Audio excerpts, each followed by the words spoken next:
അവരുടെ ആ will power, കൂട്ടായ്മ, ആ വികാരം മലയാളിക്ക് എന്തെങ്കിലും വരുന്നുണ്ടെങ്കിൽ, പ്രത്യേകിച്ച് മറ്റൊരു രാജ്യം നമ്മുടെ മലയാളിയെ അവിടെ തല അറക്കുന്നു എന്നുള്ള ആ ഒരു വികാരം ഉൾക്കൊണ്ട് അവിടെ ജാതി, മതം, കക്ഷി, രാഷ്ട്രീയം ഒന്നും നോക്കാതെ ഒറ്റക്കെട്ടായി നിന്ന് നമ്മുടെ ആ സഹോദരനെ രക്ഷിക്കാൻ ഒരുമിച്ച് നിന്ന അതൊരു റിയൽ ട്രൂ സ്റ്റോറിയാണ്. ലോകം കണ്ടതാണ്, ലോകത്തിന് തന്നെ മാതൃകയാണ്. അപ്പോൾ ആ മലയാളിയുടെ ആ ഒരു നന്മ, ആ ഒരു മെസ്സേജ് ലോകത്തിന് നൽകത്തക്ക രീതിയിൽ അർഹിക്കുന്ന മലയാളികൾക്കൊക്കെ, നമുക്കൊക്കെ അർഹിക്കാവുന്ന ഒരു മെസ്സേജാണ്. 2, ഇതൊരു ചാരിറ്റിയുടെ ഭാഗമായിട്ട് ചെയ്തതുകൊണ്ട്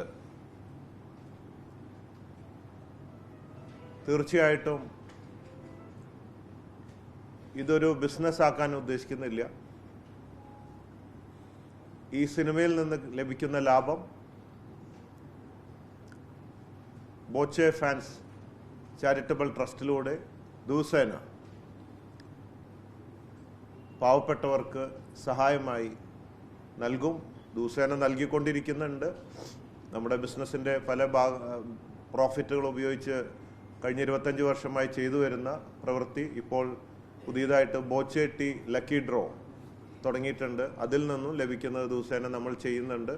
ഇനിയിപ്പോൾ അടുത്തത് ഈ സിനിമ വരുമ്പോൾ അതിൽ നിന്നും കിട്ടുന്ന ലാഭവും ഈ പ്രവർത്തനങ്ങൾക്കായിട്ട് ഉപയോഗിക്കും. കാരണം ഞാൻ സിനിമയിൽ അഭിനയിക്കേണ്ട, സിനിമ എടുക്കണ്ട എന്ന് തീരുമാനിച്ച വ്യക്തിയാണ്.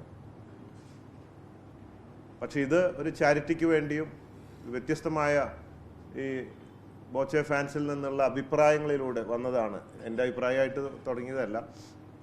പലരും പറഞ്ഞു, നമ്മൾ കഴിഞ്ഞു പല പ്രളയം, വൈറസ്, കോവിഡൊക്കെ സിനിമയായി.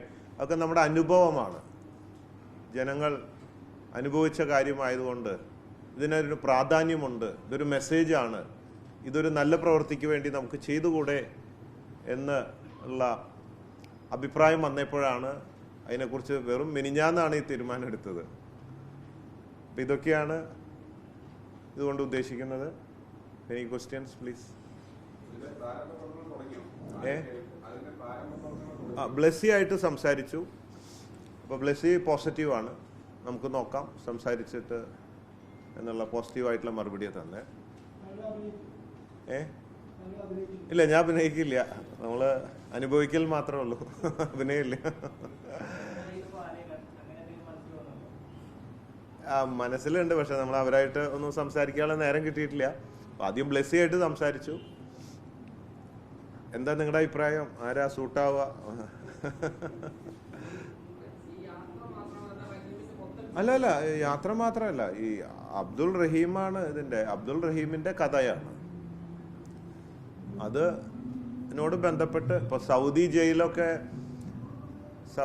ഗൾഫിൽ പോയിട്ടുള്ളവർക്കും ജയിലിൽ പോയവർക്കും പോയാത്തവർക്കും ഒക്കെ, ഞാൻ പോലീസ് സ്റ്റേഷനിൽ ഇരുന്നുണ്ട്, ജയിലിൽ പോയില്ല. കുവൈറ്റിൽ ചെയ്യാത്ത കുറ്റത്തിന് ഒരു ദിവസം ഇരുന്ന്, അതിൻ്റെ വേദന കൊണ്ടാണ് നമുക്കറിയാം. ഒരു ദിവസം ഇരുന്നപ്പോഴുള്ള വേദന, അപ്പോഴാണ് ഈ 18 വർഷം നിരപരാധിയത് അനുഭവിക്കുക എന്ന് പറയുമ്പോൾ. എന്നുള്ളതുകൊണ്ട് തന്നെയാണ് ഞാൻ ഇതിൽ ഇടപെടാൻ കാരണം. അല്ലെ, ഗൾഫിലുള്ളവർക്ക് അറിയാം അവിടുത്തെ നിയമം, ജയിലും, അവിടെ ഉണ്ടാവുന്ന അനുഭവങ്ങളും, അല്ലെങ്കിൽ അറബികളുടെ റിയൽ ക്യാരക്ടർ എന്താണെന്നൊക്കെ ഗൾഫായിട്ട് ബന്ധമുള്ളവർക്ക് അറിയാം. കാരണം നമ്മൾ ആദ്യം കാണുമ്പോൾ കെട്ടിപ്പിടിക്കും, ഉമ്മ വയ്ക്കും, മൂക്കും മുട്ടിക്കും. നമ്മൾ വിചാരിക്കും ലോകത്തിൽ ഇത്രയും നല്ല ആൾക്കാർ വേറെ ഇല്ല എന്ന് വിചാരിക്കും. അത് കഴിഞ്ഞ് കുറച്ച് കഴിയുമ്പോഴാണ് ഇത് റിയാലിറ്റീസ്. പിന്നെ ആടുജീവിതം കണ്ടു കാണുമല്ലോ നിങ്ങൾ, പത്രക്കാർ സിനിമ കാണാണ്ടിരിക്കില്ല. ആടുജീവിതം ഒക്കെ കാണിച്ചത് അത് ശരിക്കും ഗൾഫിനെ ഒപ്പിയെടുത്തിരിക്കുകയാണ് ശരിക്കും.